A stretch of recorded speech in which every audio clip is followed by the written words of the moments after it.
চীনের বিভিন্ন অঞ্চলে গরুর শিং সংগ্রহ করে সেগুলোকে গলিয়ে তৈরি করা হয় চিরুনি, যার বাজার রয়েছে দেশি ও বিদেশি দু জায়গাতেই।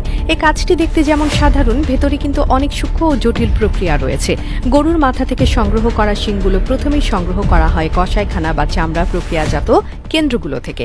এরপর এসব শিংকে ভিজিয়ে রাখা হয় পানি ও লবণের মিশ্রণে, যাতে ভেতরে চর্বি ও মজ্জা নরম হয়ে আসে। এই ধাপটি না করলে শিং ফেটে যায় বা ভেতর থেকে পচা গন্ধ বের হয়। প্রক্রিয়া চলাকালে লবণ পানি থেকে তুলে এনে এগুলোকে সোজা আগুনের উপর রেখে ধীরে ধীরে গরম করা হয়। এই গরমে শিং মোলায়েম হয় এবং তখন সেটিকে ছাঁচে দিয়ে চাপ দিয়ে সমানভাবে চ্যাপ্টা করা হয়। এই সময় একটি বিশেষ যন্ত্র দিয়ে ভেতরের ফাঁপা অংশটুকু কেটে ফেলে দেওয়া হয়, কারণ ওই জায়গাটি দিয়ে চিরুনি বানানো যায় না, শুধু বাইরের শক্ত ঘন অংশ দিয়ে কাজ চলে।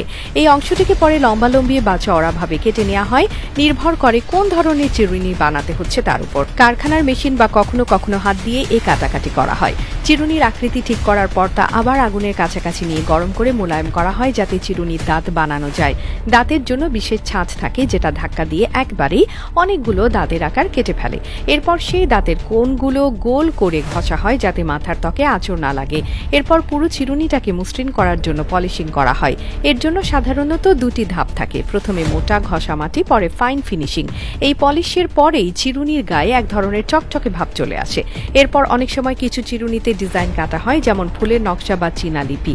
কেউ কেউ আবার সেগুলোর গায়ে বিভিন্ন রঙের প্রলেপও লাগায়, যেটা গরমে বসিয়ে দেওয়া হয়। শেষে চিরুনিগুলোকে প্লাস্টিক বা পেপার প্যাকেটে প্যাক করা হয় এবং বিক্রির জন্য পাঠানো হয় দোকানে, বা এক্সপোর্টের জন্য প্রস্তুত করা হয়। এই পুরো কাজটায় প্রচুর দক্ষতা লাগে, কারণ একটুও বেশি আগুনে রাখলে শিং পুড়ে যায়, আবার কম রাখলে মোলায়েম হয় না। গরুর প্রতিটি শিং থেকে গড়ে 3 থেকে 4টি চিরুনি বানানো যায় এবং বড় শিং হলে সংখ্যাটা বাড়ে।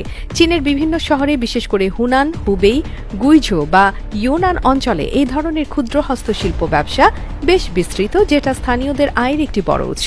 সবচেয়ে বড় তথ্য হলো, এই প্রক্রিয়ায় একদিকে পশুদের অতিরিক্ত অংশ ব্যবহৃত হয়, অন্যদিকে দেশীয় বাজার ও রপ্তানির জন্য মূল্যবান পণ্য তৈরি হয়।